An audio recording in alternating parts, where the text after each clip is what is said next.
Good afternoon. Welcome to Hoosier Huddle postgame show from on the field here at Lucas Oil Stadium after Indiana falls 21-14 to Louisville Cardinals, a neutral site game. A series that just got canceled. The rest of the series, IU falls to 2-1. Louisville goes to 3-0. A tale of two halves. Louisville jumped out to a 21-0 lead. They had 306 yards of offense in the first half, limited to just around 100 yards in the second half, and they got shut out in the second half. IU opens the second half with a onside kick, recovered. 3 plays later, they're in the end zone to make it 21-7. They get an interception down at their own 3-yard line. They drop 97 yards to make it 21-14. IU has a chance to tie it with about 5.5 minutes left. 4th and goal from the half-yard line. I thought we had a Michael Penix 2.0 moment where Taven Jackson reaches out, almost gets the pile on, but his knee was down before the ball crossed.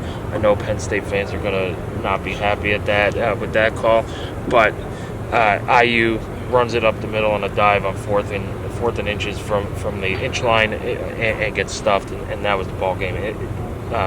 Louisville was able to run out the clock after that. Ethan, what were your takeaways from today's game? In the first half, the biggest takeaways had to have been the defense giving up big plays downfield. Jamari Sharp, I think, had one that was blown, and then Philip Dunham. Offensively, they probably took a little bit longer than they would have liked to get going, especially with the aerial attack. I think in the second half, things changed massively, obviously. I mean, the onside kick gives the whole team on the sideline a boost. They began to throw the ball way more effectively. Taven Jackson had over 200 yards passing in the second half, and they pretty much everything conceivably went their way in the second half, apart from the goal line stuff where maybe you want to be a little bit more bully ball in that play. They were a little hesitant on the run, and then it just didn't end up falling their way, and that's kind of how the game ended, and they got the loss. Yeah, going back to that fourth. Just proud of our football team to be able, but you got to play 2 halves of football. So disappointed in our first half performance. Gave up some big plays by our defense and too many self-inflicted wounds offensively in the first half. But man, just proud of our team's fight to be able to. Really didn't have any momentum going into halftime, and the guys bowed up and showed a lot of fight to be able to shut them out in the second half and give ourselves a chance offensively to win the game. So just proud of that. Got a lot of work to do. Got a young quarterback that obviously can make plays and is growing up, and it's going to be some growing pains with that. But at the same time, I think you can see what he can become. So I've got to build our team around the positives and continue to battle and fight because this team has character, and we just got to get better. Down play, you have a lot of options. You can sneak it with Taven Jackson, put an offensive lineman back there to push him. You could also fake the dive and pitch it out to Jalen Lucas. Louisville had loaded the box and really crowded inside the tackle box as well, and you could get Jalen Lucas on the outside. But offensively in the first half, IU did move the ball a little bit. They couldn't capitalize on those plays. Those drives stalled. Inside Louisville's 40. You had a couple bad punts from James Evans. It was just those little things that we've seen IU do over and over and over again, not just during the Tom Allen era, but throughout the history of IU football. It's those little things that this was a game that was won on the margins, and IU just didn't do those little things in the margins to come up with a victory. I thought Taven Jackson finished a lot better than he started. He started throwing the ball high. His interception was a pass that went off of a leaping Donovan McCulley's hands into a Louisville defenders. There was another play where he threw it high to McCulley, and it ended up in a drop, a delay of game, a couple of timeouts in the first half too as the play clock was running down. It's those things that you go, this defense is pretty good. Louisville came in averaging 50 points a game. IU held them to 21. Yeah, the first half was ugly, but they made those adjustments and started making the plays that they need to play. But Indiana's got to put 4 quarters together. Yeah, I agree. I mean, there's also the fumble in, I think, the second quarter. and it ended up in one of the linemen getting hurt, and it stalls the drive that was otherwise, I mean, they were pinned deep. They get 2 big plays early in the drive, and then the fumble sets them back, and ultimately they had to punt away. And yeah, there's just so many self-conflicting wounds in the first half, and you're right, Taven Jackson was inaccurate and out of sorts in the first half. Came out of the second half looking like a different quarterback.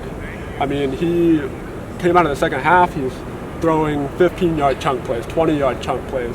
Cam Camper's getting involved. Jalen Lucas is getting into the open field, as Tom Allen has told everyone that he's wanted to do a lot this season.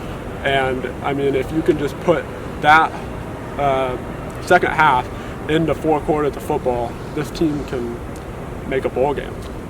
Yeah, you could have run a quarterback sneak or run, your base power play, whatever. And so we obviously chose to run, not to sneak. And so, yeah, you obviously, since it didn't work, you want to run the other one. We scored previously on the other one. So,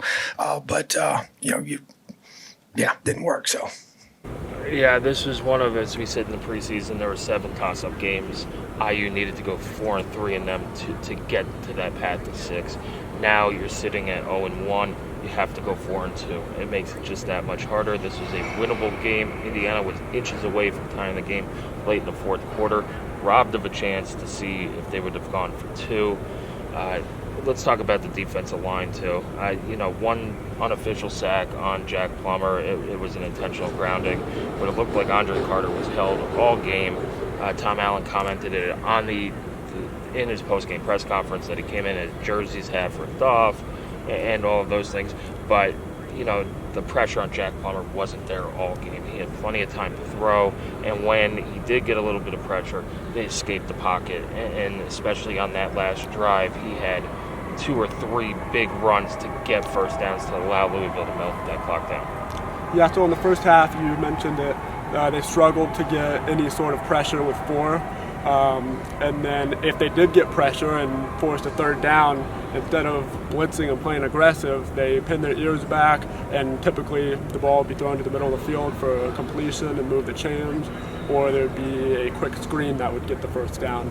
I think coming out of the second half, just like the rest of the team, I think the front 7 played a lot better. You mentioned I think it was the Plummer intentional grounding.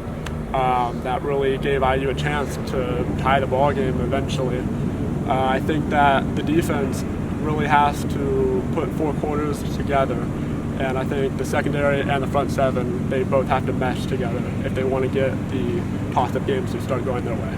To it, you just, but we didn't execute it, obviously, and that's frustrating. But that's the one I'm sure everybody's going to focus on. But there's a lot of other variables leading up to that. But since the play didn't work, I wish we would have called something else. But I'm not going to. I love our coaches, love our team. We just got to keep battling. Yeah, Indiana falls to 1-2, 0-1 in the Big Ten. 21-14 loss today to Louisville. They'll be back at Memorial Stadium next Saturday, 7:30 kickoff on Big Ten Network against Akron. It's a game that Indiana needs to win to get back on track before they go to Maryland, which is the second of our toss-up games this season for for Ethan Roberts and Sammy Jacobs. And that does it for the Hoosier Huddle post-game show. Thank you for joining us. We'll be here all season. So we're doing a solid job of that right now. We just got to continue to get better at it so we can give him a clean pocket, because we obviously have receivers that can make plays, and there's several of them. We just got to continue to help him grow. So I think he's a very talented quarterback, and he's a really good football player. And I think, like I said before, he's only going to get better. Appreciate you. Have a great day, Elio.